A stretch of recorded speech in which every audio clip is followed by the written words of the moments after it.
Welcome to Spooky Saturdays, where I sit down and I read Reddit, which are really spooky. And just to give you a hint of what we are doing today, I keep getting phone calls from an unknown number saying that there's someone at my door.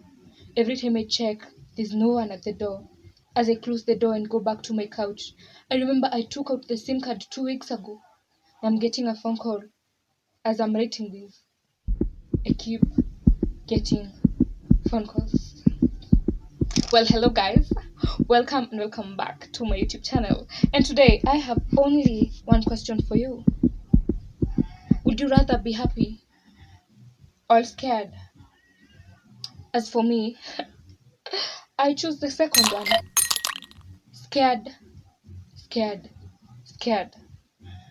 So today I'm reading Reddit scary spooky stories. Now, for those of you who do not know what Reddit is, basically it's an app just like the other apps, but this one, it's like it's where people like it's mainly written in written form, like it's YouTube but written. People share stories, every kind of thing, and today we are reading scary stories. And with no further ado, I do hope that today you've chosen not to sleep at night, because these stories, let me tell you, these stories will keep you awake at night. And with no further ado, let's get into our first scoopy story. Hey, I am Bob. I am also Sarah and Fritz and Naila and Jean Paul. I am millions of people, and yet I am nobody. Oh my god, that's so scary. Like, for real. Hey. You see, I am a glitch in reality. Through some error, my consciousness did not get attached to my body. I have to exist by taking over the brains of other people for a few seconds and then jumping to the next one. During this brief period, I can control the person's body completely, but I have to, to move pretty quickly or the body will shut down. Sadly, I cannot control into whose body I will jump next. Needless to say, my existence is hell. I am deprived of a stable identity of social interaction and of rest. I hate everybody who owns a body, and I do my best to let them feel my hatred.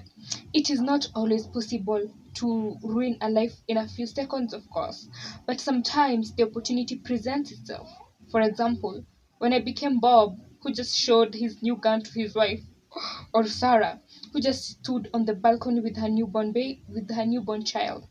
And I guess they still wonder why Fritz chose to slit his throat in front of his family. Oh my god. But these cases of good luck are few and far between. On most occasions I can only cause a little mischief. Splitting in corner letter, insulting someone's mother. That's other stuff. All the more fortunate that now I have possessed someone who was just about to post to Reddit. Finally, I can inform you of my existence and hopefully make you afraid.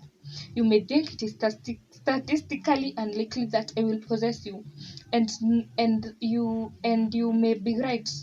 But sooner or later, I will possess someone who has his finger on the nuclear button, and on that day, I will hopefully annihilate your pathetic species and end my cursed existence. Thank you for reading this. Have a bad day. Oh my goodness. Like, look at this person literally said they will possess someone who has their finger on the nuclear button. The nuclear button will wipe us all out. Hey! I pray that you possess someone else. Bye now, Bob or Sarah or Fritz. Thanks for ruining my day. Next story. Hey, I'm currently living with my mother and brother and his girlfriend after my landlady illegally evicted me. I have hated every moment of living here as none of them respect my boundaries. I am expected to pay rent and utilities while my brother is living here rent free. His girlfriend Emily is 2 months pregnant and has become beyond insufferable. She's constantly complaining about everything I do and claiming that my bad attitude is endangering her unborn baby. My mother is desperate to be at grandma and doesn't say a word to them. Emily's latest annoying habit is to steal my food before I have even had it. chance to take a bite. She will gaze smugly and will point out that she is now eating for two. My mother will simply shrug her shoulders while I am forced to cook something else. I arrived home today to find Emily sobbing on the sofa, while my brother and mother tried desperately to console her. I asked what was wrong, and Emily screamed at me that my bad attitude had caused her to have a miscarriage. My brother and mother gave me looks of scorn and told me to leave as I was upsetting her. I walked to my room and carefully picked up the box of abortion pills and smiled to myself as that bitch had now learned the consequences of stealing someone else's food. Now, this person chose violence.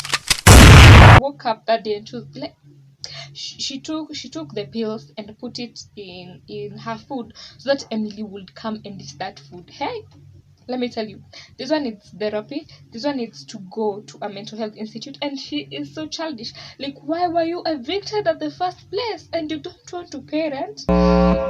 This is a sickness in our society.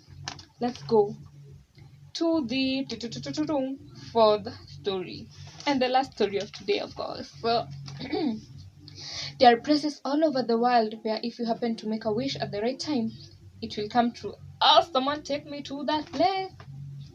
Nick stumbled into one of these places last New Year, just outside the back door of a seedy old downtown disco, and happened to wish from the bottom of his heart that Camilla would fall in love with him. It was pure coincidence. They went on their first date on the next week. By February, she had moved in, breaking her lease to do so. Nick had been delirious with joy. A year had passed, and he was at the same disco again. He looked at Camilla's beautiful face lit up by flashing disco lights. She gripped his arm. Nick, it's almost midnight.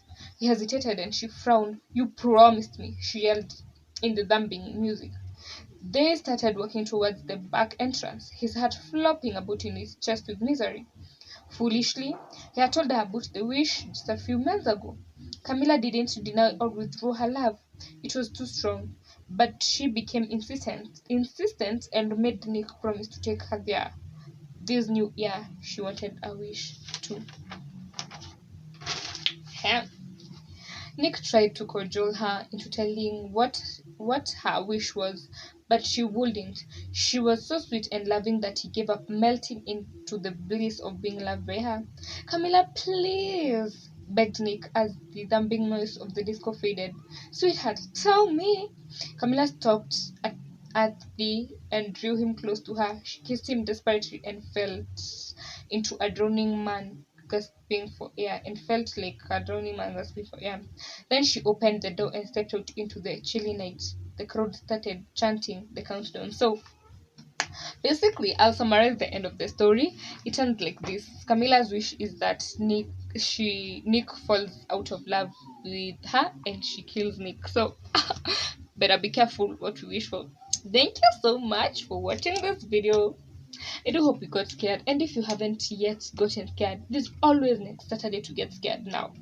If you have not subscribed, please do hit the subscribe button right now. You will be supporting me. Please, I beg. And also do like the video. If you found this video scary, give it a thumbs up. If you did not, also give it a thumbs up. Thank you so much for watching. And if you have more scary stories that you would like to share, be free to do so. Thank you.